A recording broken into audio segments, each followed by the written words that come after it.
Hello, everybody. Thank you for being here and being so patient. I want to introduce you to Maggie Hamilton.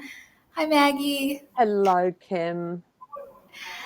I want to let you guys know that we know that Maggie is an author. Of course, we read her wonderful book, and um, she's also a social researcher, right, Maggie? Yes. Yep. And can you tell us just a little bit about that and what that is? What do you do?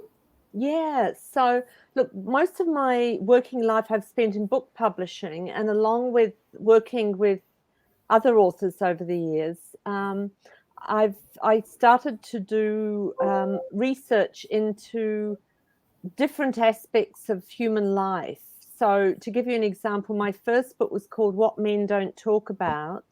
And that was really looking at the lives of men behind the stereotypes we have. I wanted to know what the lives of real men and boys were about. And that was one of the most moving things I've done. You know, I was interviewing men, they would cry before me.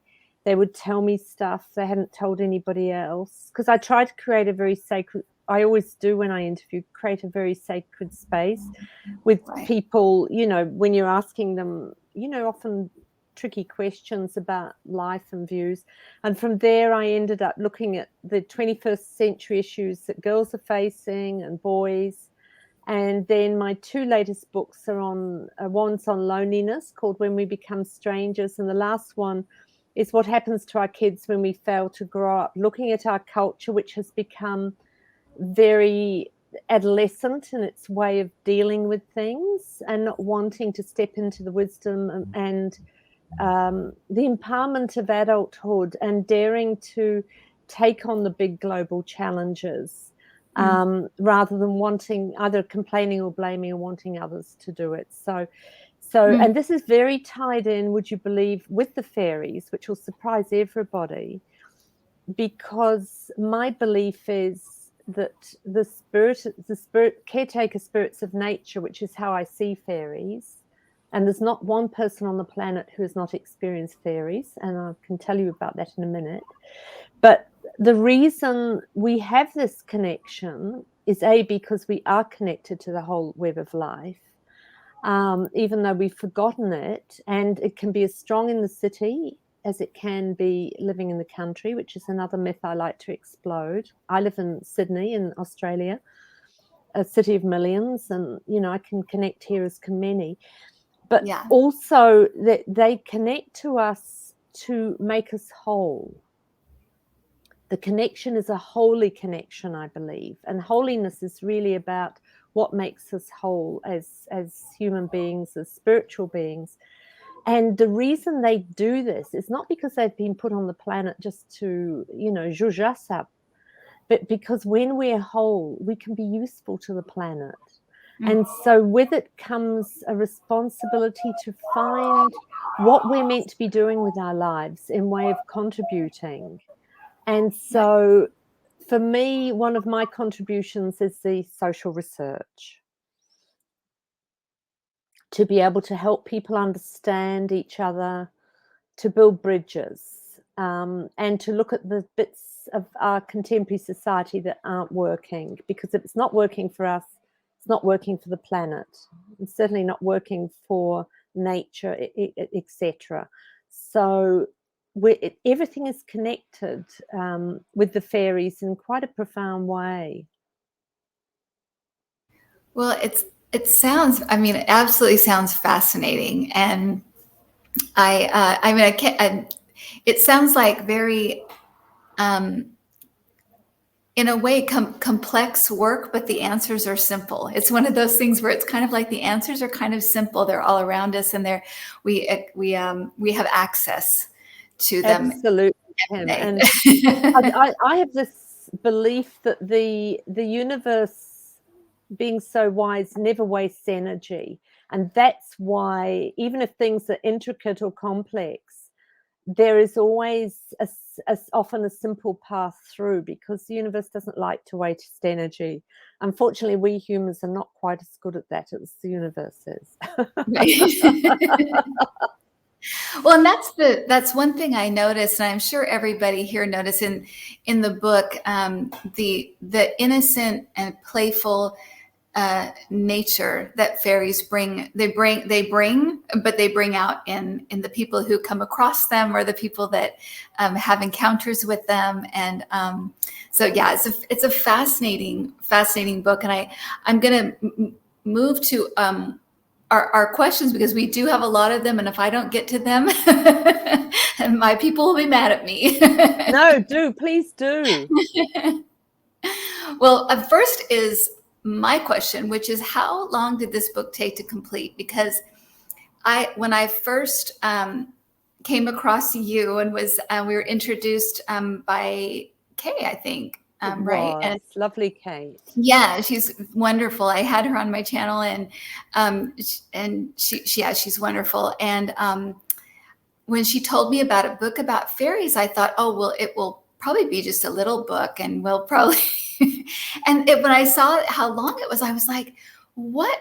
Wow, where does this go? Because it was just fascinating to me.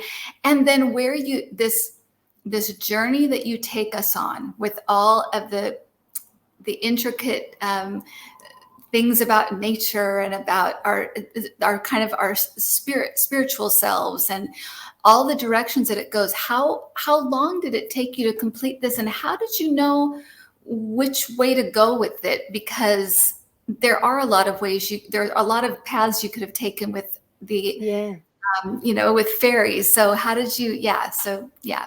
Well, I'm so glad you asked that question, because it took me a decade. Oh my gosh. The fairies, and the path it took me on, it only revealed itself a bit at a time. And I realize now that was so that I could integrate what I was learning. So it wasn't just a head thing. It had to become part of who I was in the world.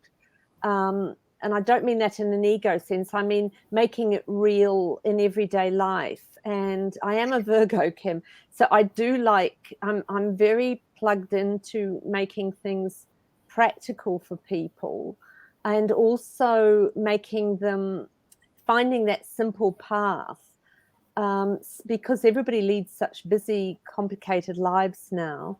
I'm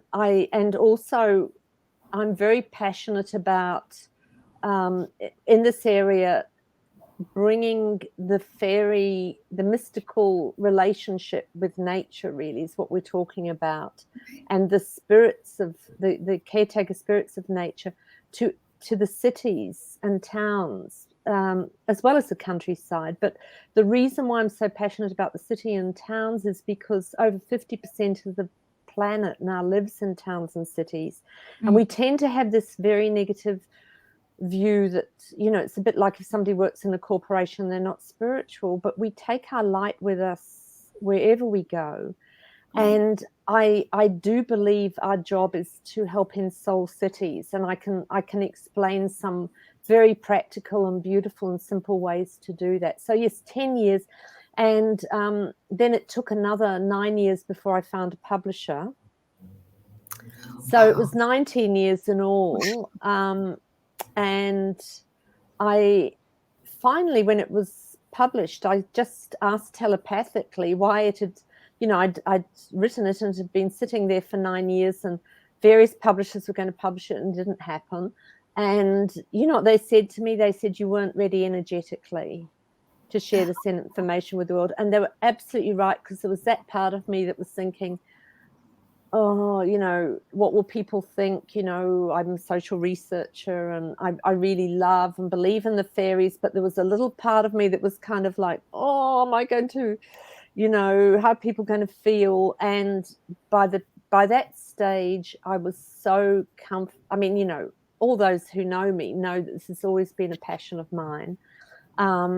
But now I have no problems with it. So I actually was the 9-year hold up. Wow, what? And so it sounds like it was definitely your own personal journey. Absolutely. As well as the journey that you take the readers on. Yes, absolutely. Yeah. Wow. Um, okay, so I'm gonna move to C. She asks a question. In the first story about your grandmother Yep. and the vanishing path, did you Yep. ever question it since you were a child at the time, or did you always believe in the way you remembered it?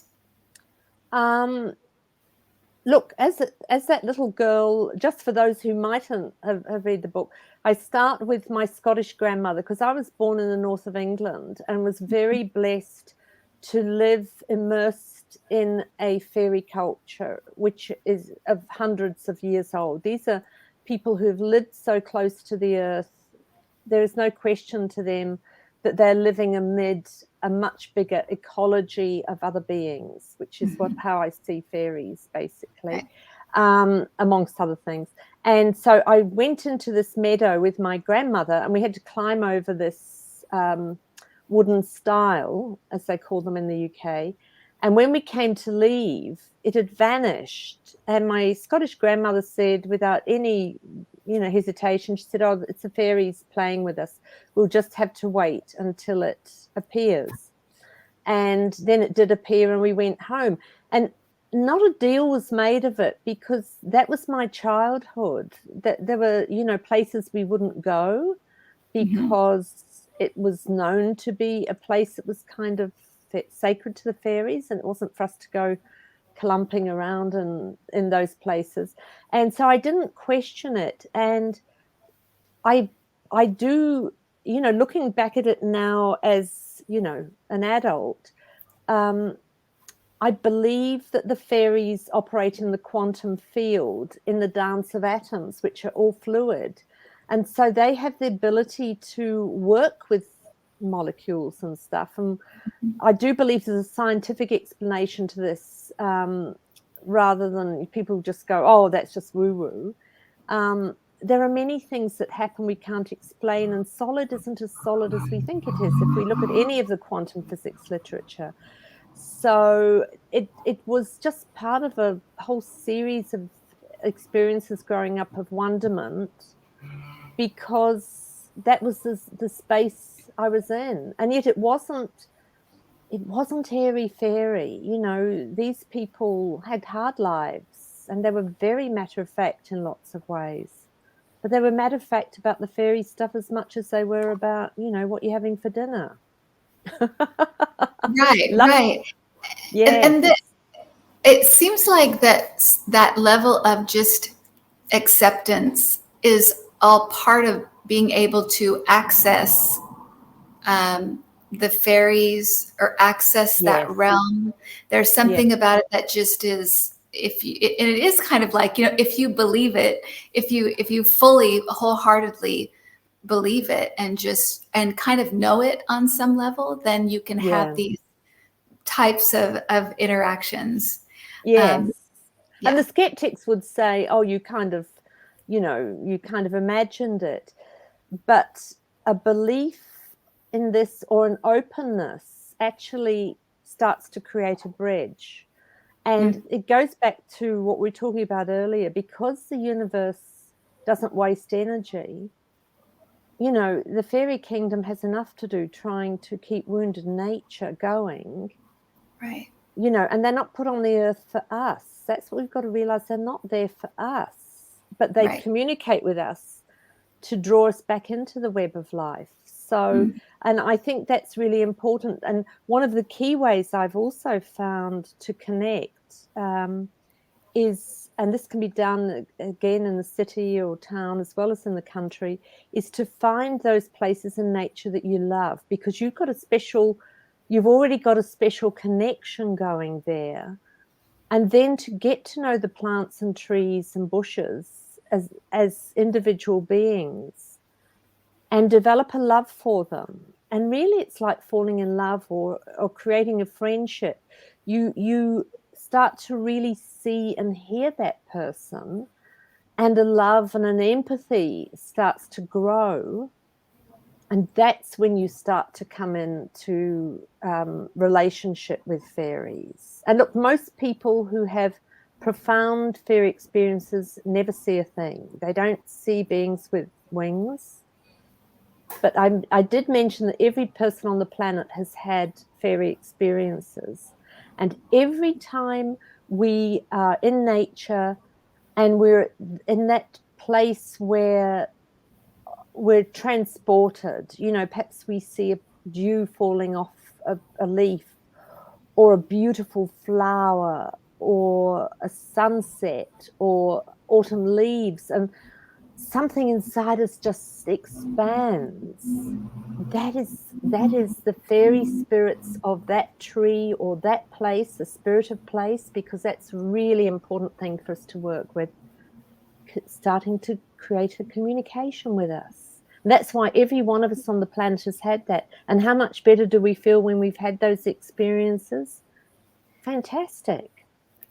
Right. And it's that connection with the planet, with everything, just kind of the being connected to everything. Yeah. Yeah. I know that, I had one person and one of the comments had written, I don't really think I believe in fairies, um, but I felt like it's not really, it actually isn't something you have to believe in. It's just something that is.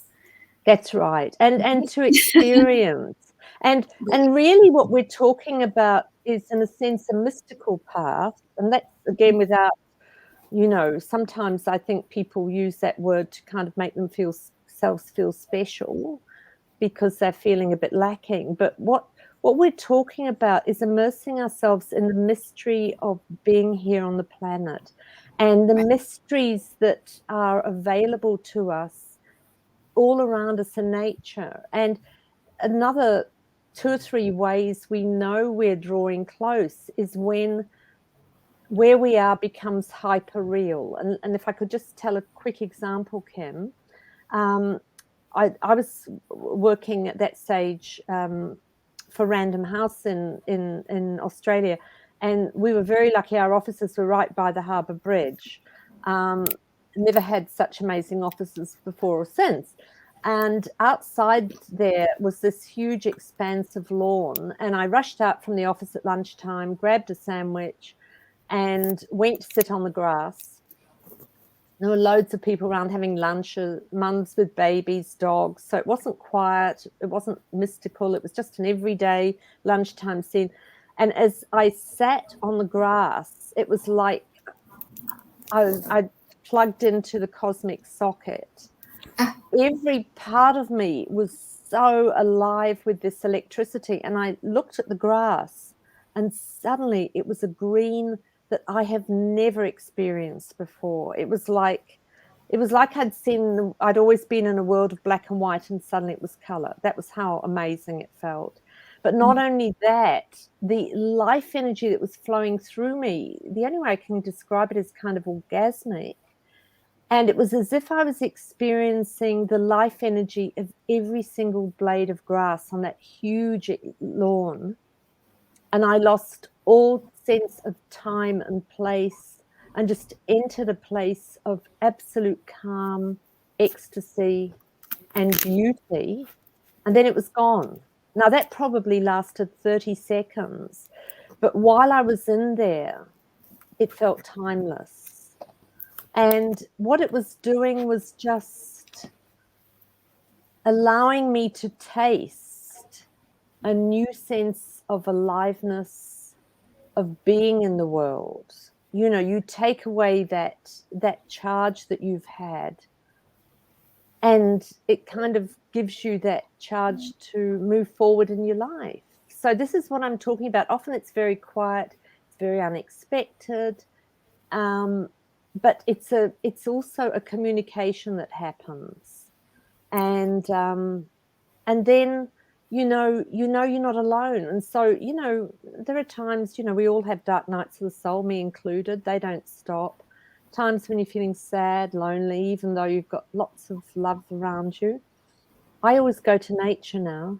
I will go and walk in my local park, and I'll be with the trees, and the breeze and the fresh air there, because I know that will comfort my soul. And the spirits of those plants and trees and of place reach out to me to comfort me.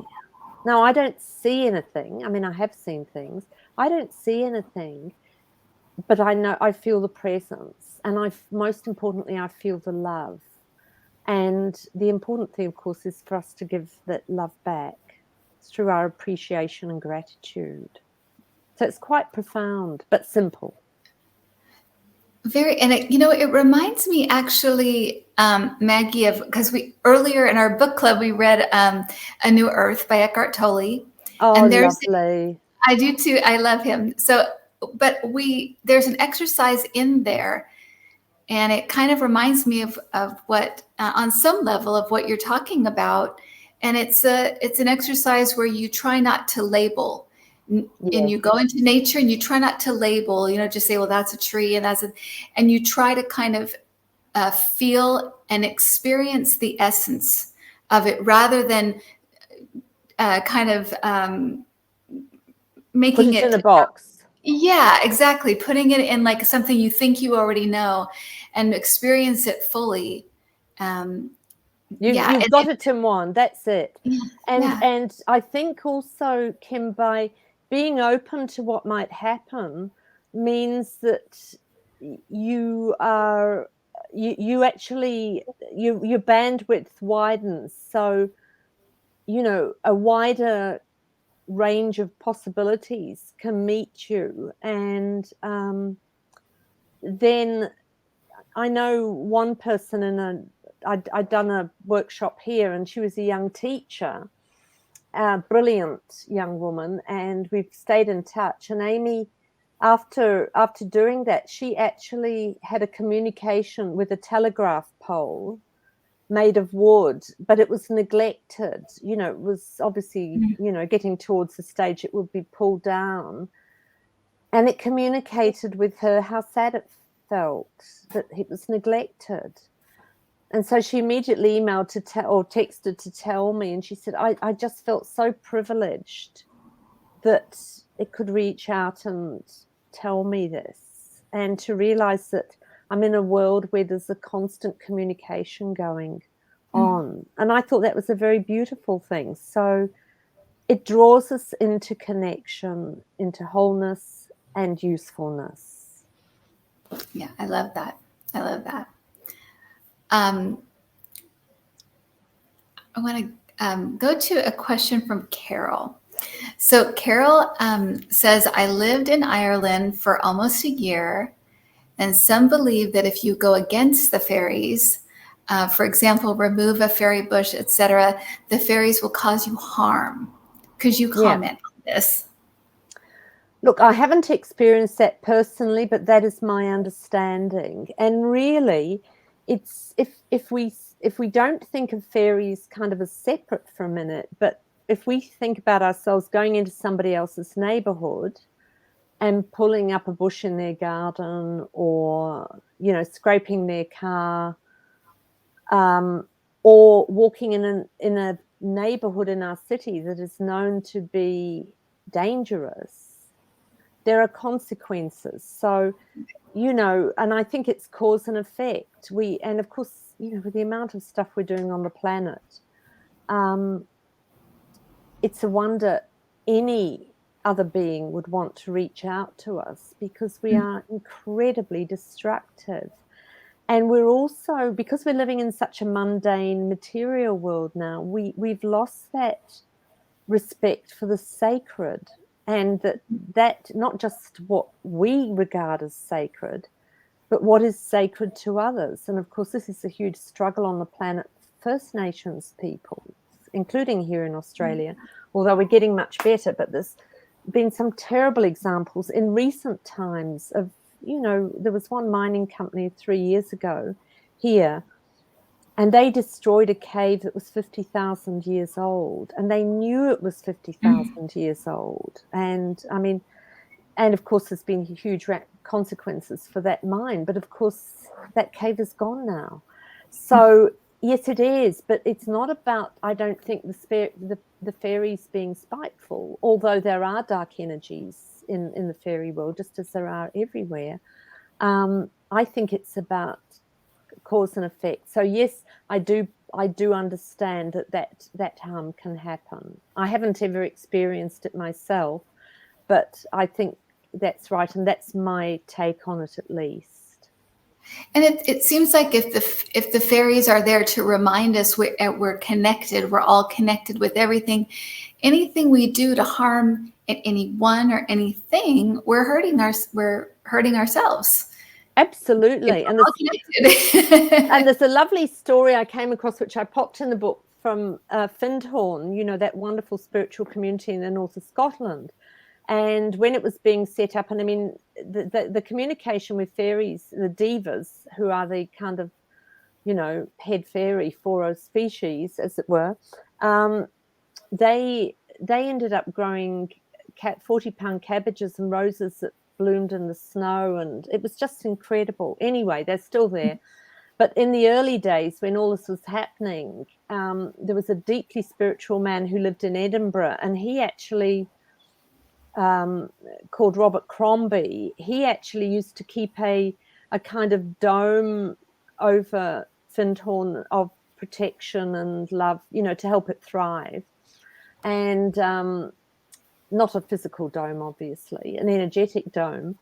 And one day, and he lived, as I say, in the city, and he was a scientist and broadcaster, and appeared in he was an actor, appeared in a couple of Scottish, not soapies, but dramas. So he's quite an interesting man.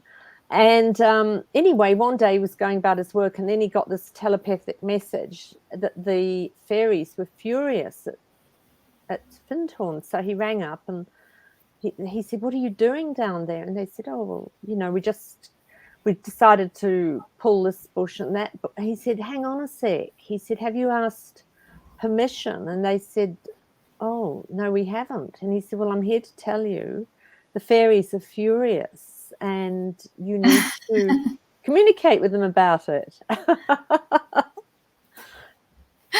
So, well, and you know, and I think that's part of it too, right? Is doing things consciously, making conscious decisions rather than just going about willy-nilly and doing what we think, what we want in the moment. Absolutely, Kim. Yeah. Absolutely. I couldn't fit Elle. I think this is a question from Elle. I'm sorry, Elle, I couldn't fit your name in with the question, but she says, in the book you talk about where fairies dwell as being the in-between. Is this another name for higher consciousness? And could you expand on this concept of the in-between? Oh, that's a lovely question. Thank you, Elle. I would suspect that the in-between is a higher vibration that would link us into higher consciousness. Mm-hmm. I suspect, I see higher consciousness as something that's very high energetically. You know, mm-hmm. In Kabbalah, the highest form of consciousness is called the Ein Sof Or, which is the limitless consciousness, which is so way beyond what we as human beings can understand. And we're right down at the bottom of the tree of life with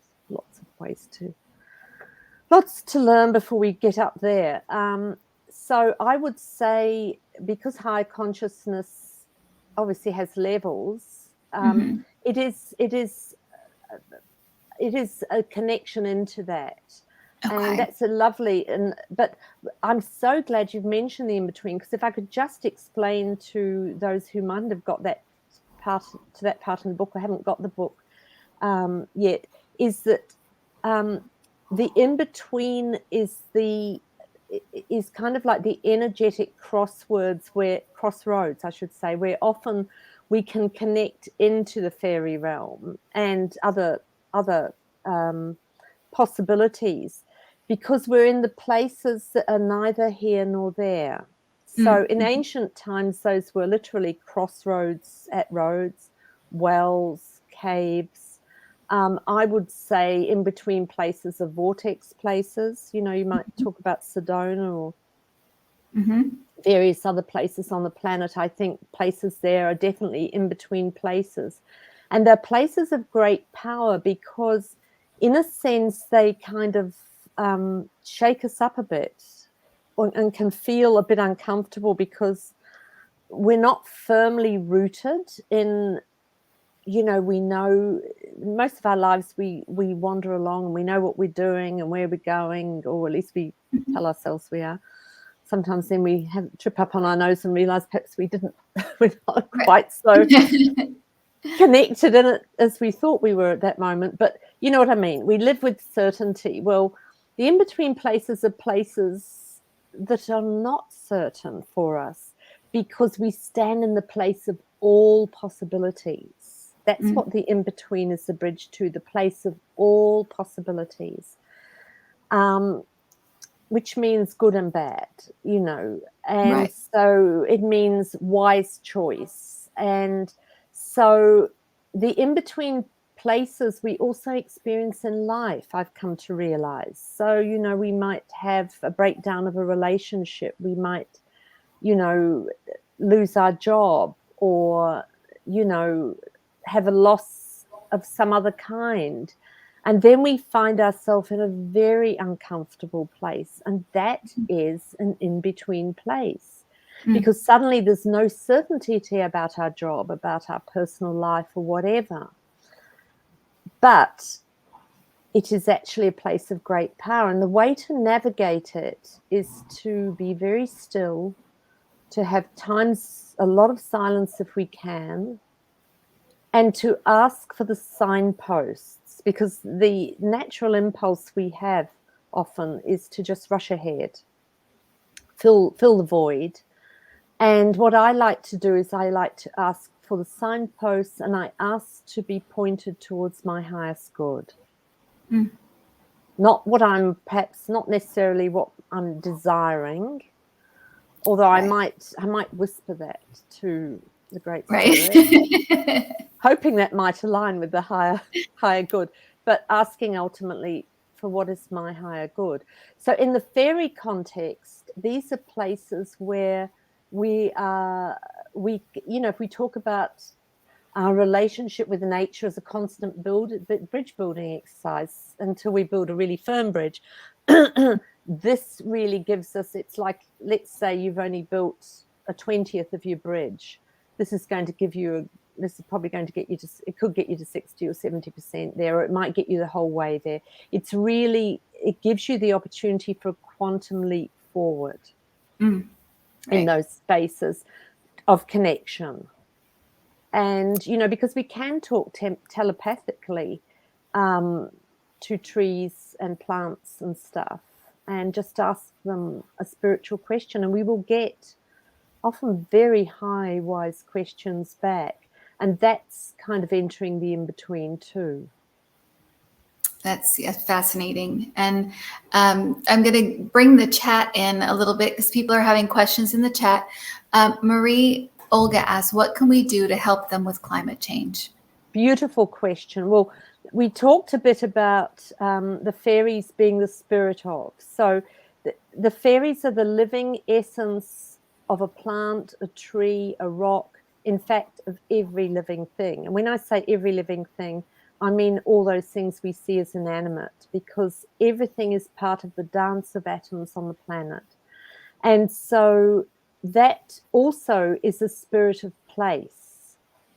And this is something that First Nations, Indigenous people get. And let's not forget, we were all First Nations people once. And every time I say that, I want to cry, because it reminds me of my own disconnection from the depth from what I've emerged from millennia ago, when we were all in connection with the planet, with nature.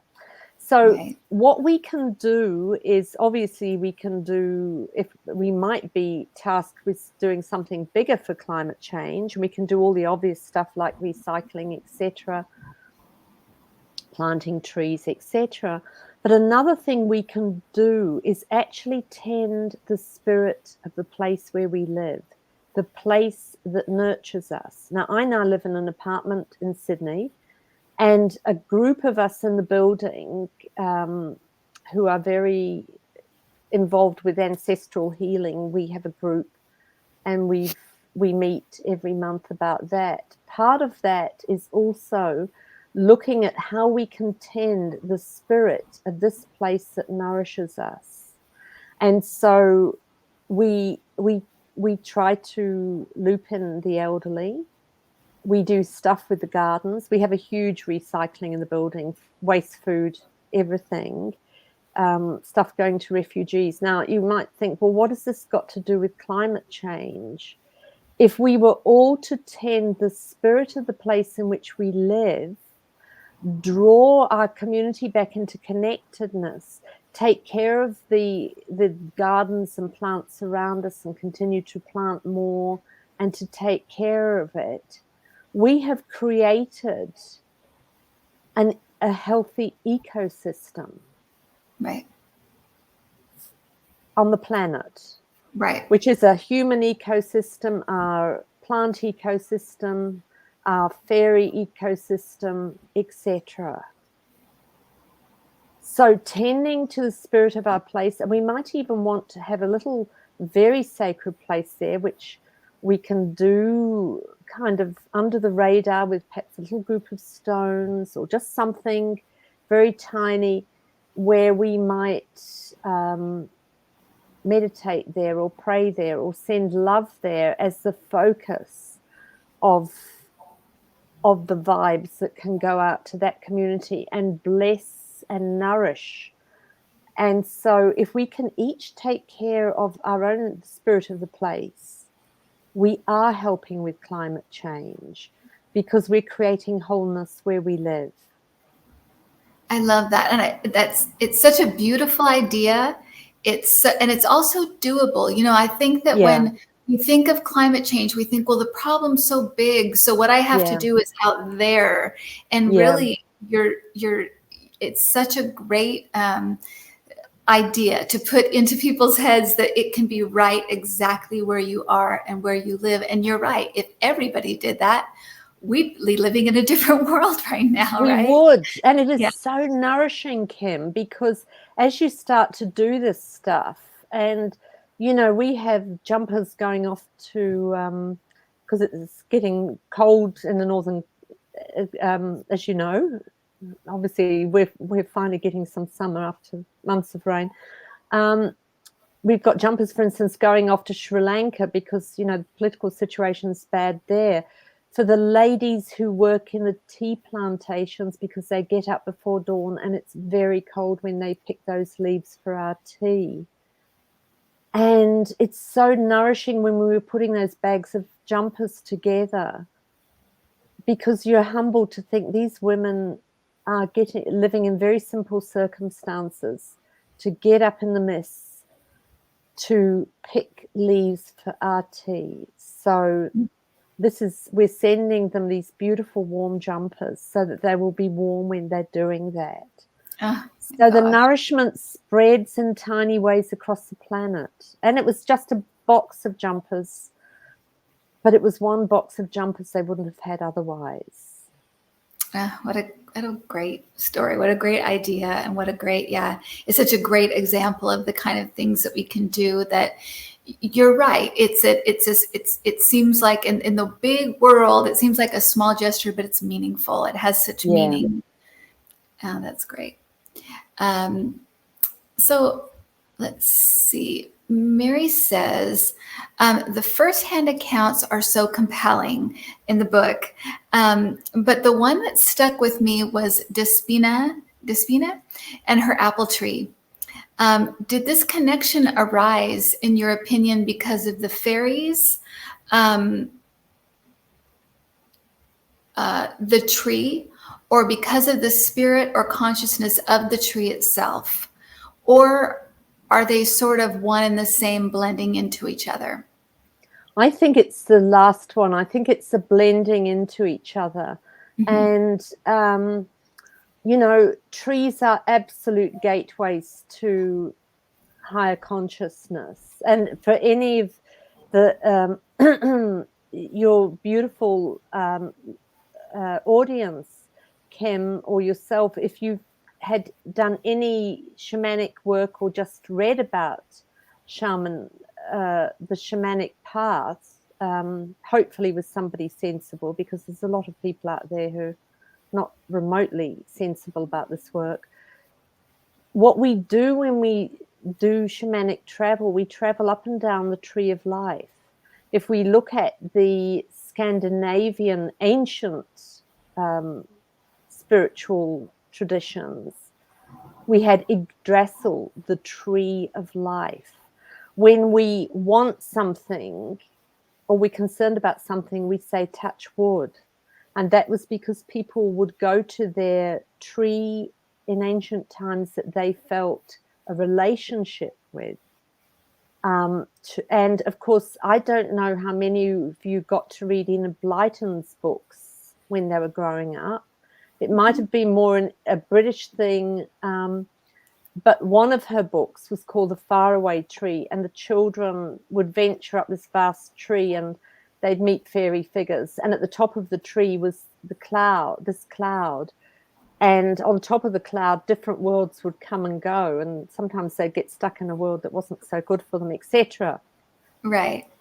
But in a sense, what Enid Blyton didn't realize when she was writing that almost 100 years ago, she was talking about the shamanic experience. Because, in the shamanic experience, you experience different places, different. Mm-hmm. Yeah. So the tree, the consciousness of trees do blend with our own experience. Right. They come to meet us as well. So I do think it's both. Right. And this next question has a story with it that I do want to share with you first. It's just kind of a little thing, but I thought you kind of need the context. So this is from Jean, and she says, I am waiting to purchase a dilapidated property where we plan to build our forever home. There are a few old growth trees that I will need to cut down that are too close to the home we will build. It's not safe for big storms on the East Coast. I will prune and wire cable the others for hurricanes. If I promise the elementals that I will plant more trees, maybe in the Amazon by proxy or locally, and flowering trees on my property, maybe some with fruit trees, will this be a fair exchange? I was going to go and sit and try to explain this to them, but I don't want to offend them in any way. I love the earth and have created many beautiful gardens where I lived, and I plan to do the same on this property. I also plan to leave part of it wild for them. Maybe add some wildflowers too. Also nectar plants for bees and butterflies. A further question is, how do I negotiate with them for the most benevolent outcome for all? Well, that's beautiful. And I think sometimes we don't want to talk to the fairies because we don't want to hear what, their answer might not be quite what we were hoping for. I think there's also that part of us that, we've done all this one, and it's beautiful what you're suggesting there. The reason I say sit with them and talk to them is they know this already. Right. But they know your plans already in great detail. But also, they might come up with solutions that blow your mind, that you haven't even thought of. One of the things that immediately comes to mind for me with those old growth trees is, are there seeds or cones or whatever that you can take and pot? What a good idea. So that, that life, the mother tree, those wonderful books we've read about mother trees, that's an immediate suggestion from me. But really, it is about talking to the fairies, because they are the keepers of that place, and they've been the keepers of that place through time. and this is your sacred duty now, and do it with an open heart, and I think you'll be surprised at what they might suggest for you. That I mean, for one thing, they might not need you to do all those things. They might say, you know what, you're going to wear yourself out, trying to compensate, and we love the fact you're doing that, but really you only need to do A, B, or C. I mean, I don't know what they're going to say. Right. My hotline isn't that good, but just sit with them, just sit in meditation, sit and talk to those trees telepathically that have to go, the spirit of those trees, and explain it. Ask for the forgiveness for that, so that you don't, you don't bear that burden going forward. And how might you go forward with this?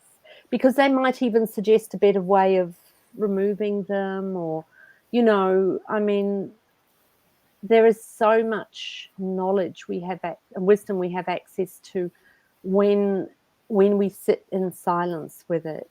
So bless you for caring. I was going to say that I loved that, because I felt like too that part of it sounds like, and you can talk about this, but I think it sounds like part of this is intention as well, and her intention is not negative or bad or to take away or to destroy.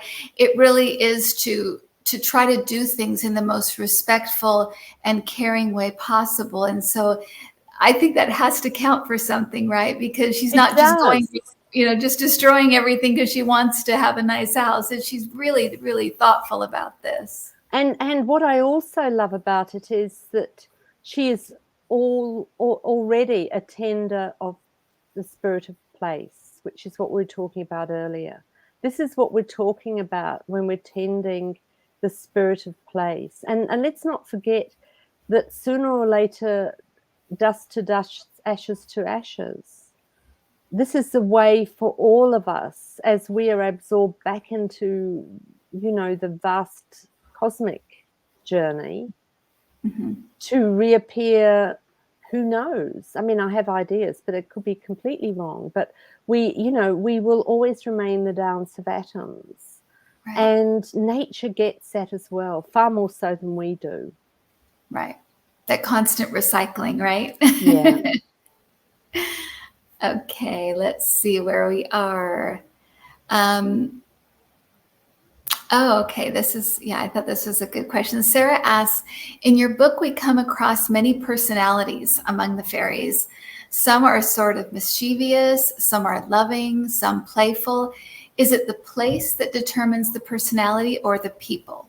Oh, lovely question, Sarah. That's, I think there are two things. What I've learned through, all the work I've done on the book, and of course, this is it's a lifetime journey for me, of understanding, is that the fairies are a vast, somebody described it to me, and I put in the book, a vast ecology, of many different types of beings. So, it's like humans. Some people, are naturally, dare I say, more easily lovable than others initially, when we meet them. And some people are prickly and we kind of, step back a bit. So I think there is that with the nature of them.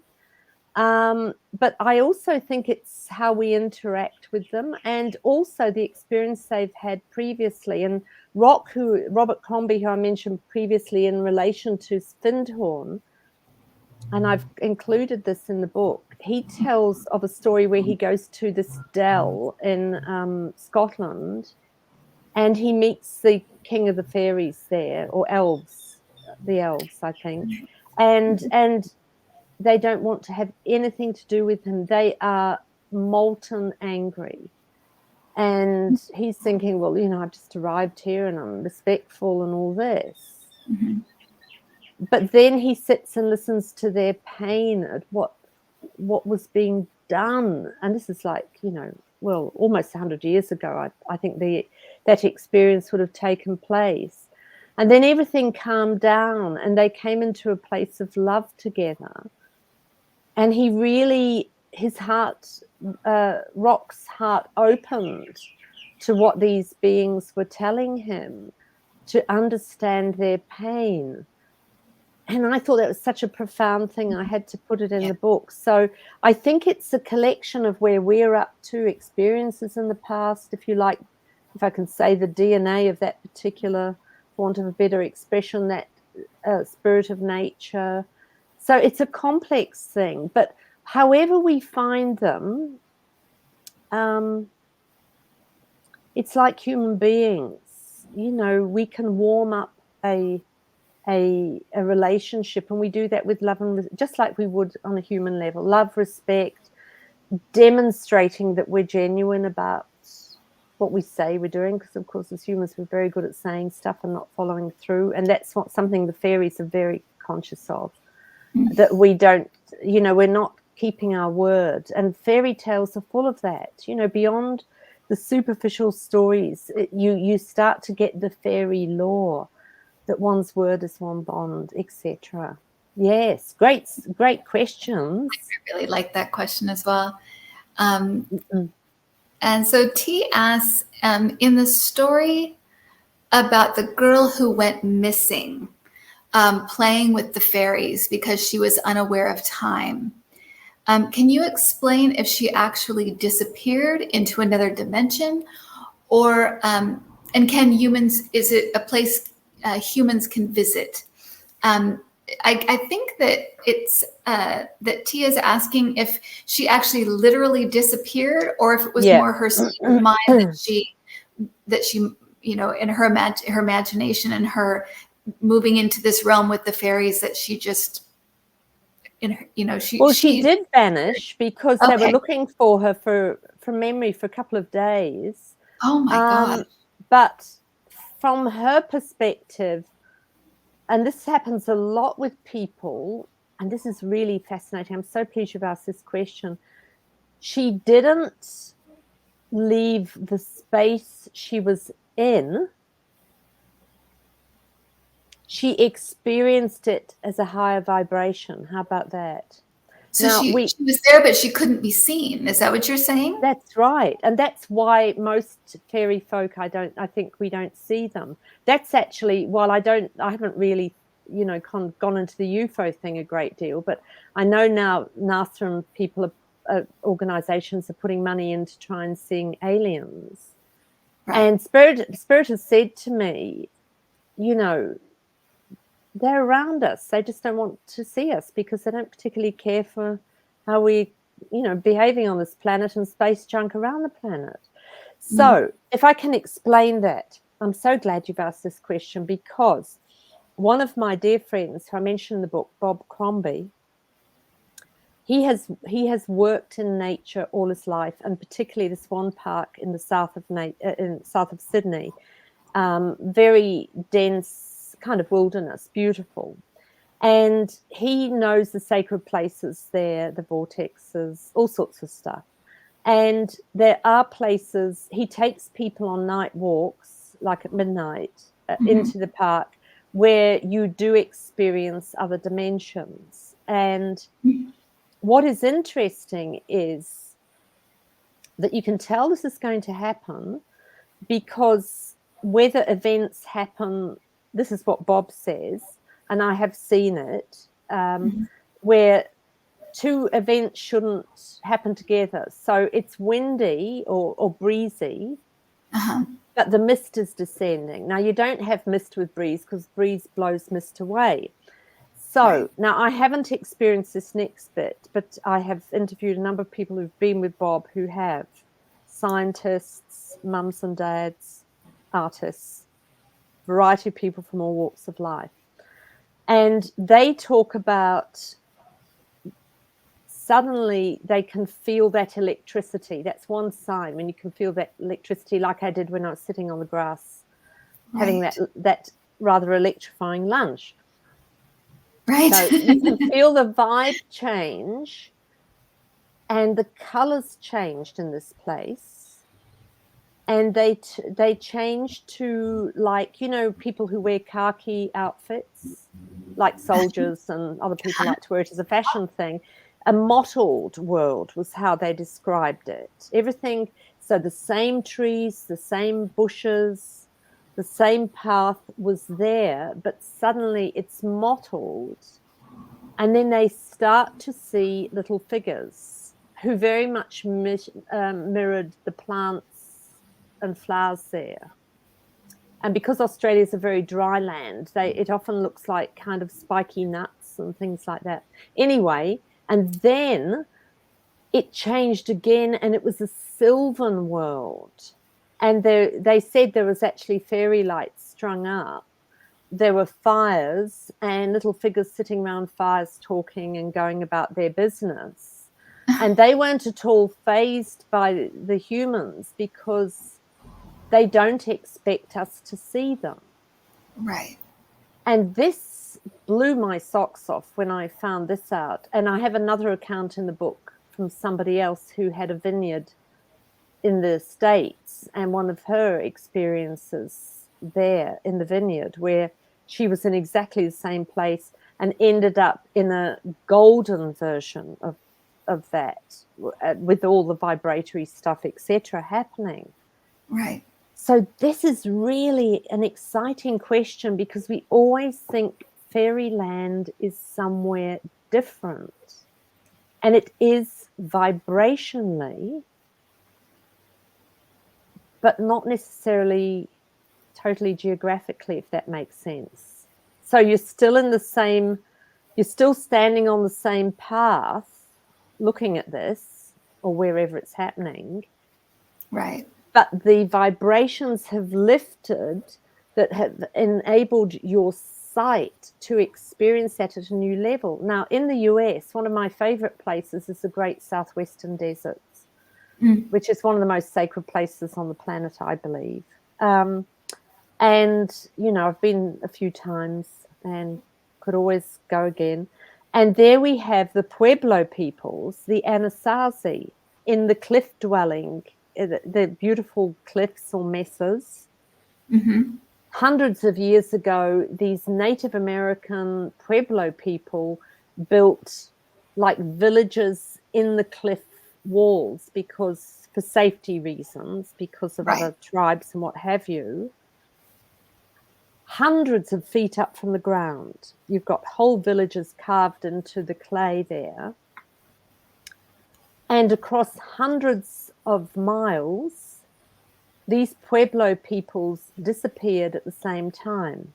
Now, if you go on an everyday person's, you know, which I did the first time, guided tour, because you can't, obviously, you're not allowed to go by yourself because, you know, people could fall off the cliff if they're not careful. Right. They say, oh, there was a drought somewhere and kind of people, but there's no kind of accounts, and they said everybody had to go, but nobody at that time had drifts of people arriving somewhere else, if you see what I mean. Right. You listen to the Anasazi explanation, and they say those people, and they were deeply spiritual peoples, they say they're still there, they're living in a higher vibration. Now, when I heard that at the time, I thought that was a bit, I couldn't get my head around it. You know, I didn't disbelieve it because I really respected them, and I could feel these were highly sacred places we were visiting, but I couldn't get my head around it. But since my fairy research and talking to Bob and others, I totally get what they're saying now. They're there, they're in a different vibration, which in a sense is a different dimension, I suppose. Right. But it's not somewhere else other, you know, like we feel if we go to contact fairyland, it's kind of somewhere way away. Right. Actually where we are. So when we're tending the spirit of place, we're tending the vibrational possibilities of everybody who's living there, including all the beings that we can't access necessarily. Exciting stuff. It is. Well, it's to me, it's so believable because we really do get lost in this dimension. We really do get lost in our everyday drama, and you know, whatever's right, you know, kind of right in front of us. That's kind of where we most of us live most of the time. And so this, you're out, and you're definitely speaking our language. Lovely, lovely. And I feel this is, again, this all has very practical possibilities, because it means that when we're tending spirit of the place where we live, and inevitably there are dramas and disasters happen and all this sort of stuff, we can access the higher possibilities of those other beings that are dwelling in this space to help give us a solution, point the way forward. So we're not alone in this. Right. I love that. I will make that. Well, I have two last questions, but Yes. are you able to stay just over an hour? Okay. Absolutely. This conversation, and I know people are loving this in the chat. So, so Craig, let me just put this up real quick. Craig Dixon says, "I'm from the Navajo tribe. Oh. You must treat the area with the utmost respect, otherwise it can affect you in a negative way." So I think he's just confirming what you were talking about, that kind of oneness with the earth. And yes, and Craig is so right. And Craig, I've visited your tribal lands, and they are so utterly sacred. It is deeply humbling to be in the places that you have cared for, your beautiful people have cared for millennia, and I want to honor that. And what Craig said is absolutely right. This is, I feel one of the reasons I wrote the book is because I feel the whole fairy thing has become so candy floss. And when it's on that level and it's just sparkly kind of tinkly things, it actually it denies us entry into the depth of wisdom and beauty and healing and learning possibilities that we have access to. And that's why I wrote the book, because I wanted people to be moved on from that, but also to feel, doesn't matter where you live, you can honor and nourish spirit of place. Right. So yeah, thank you, Craig. And thanks, Craig. Yeah. And BR asks, at the end, you say, quote, "Fairies help you see the fragility and utter preciousness of life," end quote. Is that the basis of their soul purpose? Wow. These are fantastic questions. I do think it is. I think it is. And this to me is all part of entering this mystic world with our feet very much firmly planted on the ground, and not trying to have psychic experiences or this experience or that, but just entering into the beauty and intricacy of what we are part of. And I do believe that's right. That is their sole purpose. Beautifully put. And, I think what this does is it not only makes us whole and useful, it makes us a safe person to be around, because people can trust us to be kind, to be grateful, respectful. We're not always going to get it right, but largely, and that's what the world needs now on a human level. Of course, we need to take care of this beautiful planet of ours. And, we've really got to get moving with this. And we are, but we just have to keep going with that. But also with each other, we have to come to that place of depth of wisdom and silence inside ourselves, that soul connection within and with all living things, so that just our presence can be a blessing to others. We might sit on a bus and have a 2-minute conversation with an elderly person, or, so that when we don't have to do it as in a conscious way of trying to be, that do-goody thing can be so boring, but just being deeply authentic and loving and interested and curious. Right. And that is healing for others, even if they only come into contact with that energy that we carry. through the grace of the divine, the Great Spirit. Yeah. That's beautiful. And our last question, can you talk about your own visit with the fairies, and has your relationship to that realm changed since you wrote the book? Yeah, it's what it is an ever deepening kind of learning, I guess, about. And, you know, as I said at the beginning, what I find with the fairies is they give me a little thread and then there's nothing more until I've really sat with it and integrated it. And that might take 8 months or 10 months. They're not in a hurry, because they really want us to, I mean, on one level, you know, there's an urgency on the planet, but they really want us to get this in a profound way. And I guess what it's done for me is it's given me a depth of belonging on the planet that I never thought possible, that I see this planet, the whole of my planet, you know, okay, I live in Australia, but wherever I go, I was lucky enough to go to Alaska recently, and being out there in those wilderness places was so sacred. And to me, I feel just as part of it as I do, you know, my own backyard, and also with other people's, you know, seeing different flora and fauna. It's just such a great sense of belonging. And of course, that knowing that we have access to wisdom beyond anything we could comprehend. It's a deeply satisfying thing. Doesn't mean to say we're not going to have the dark nights of the soul, because that tends to be our greatest learning. And, you know, I continue to have them, as do we all. And it's not the universe punishing us. It's the universe helping us grow.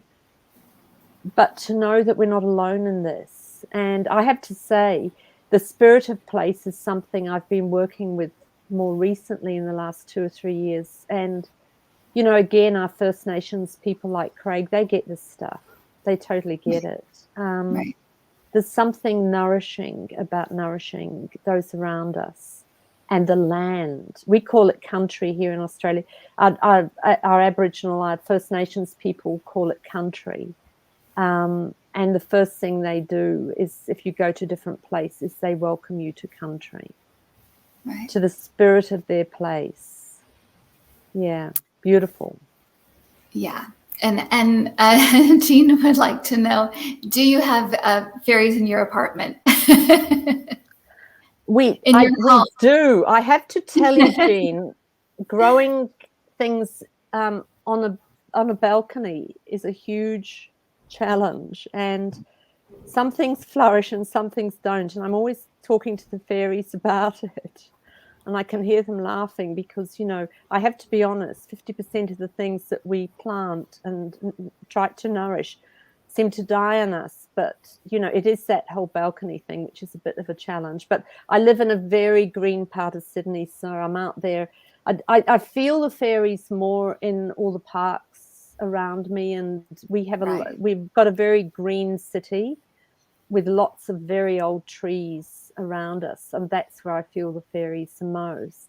And if I could just mention, Kim, on YouTube, I have a couple of little clips I've done on more about connecting with fairies, and also a second one on trees. If you just Google me and fairies and trees, that might be useful to everybody for a few more ways to work with fairy folk.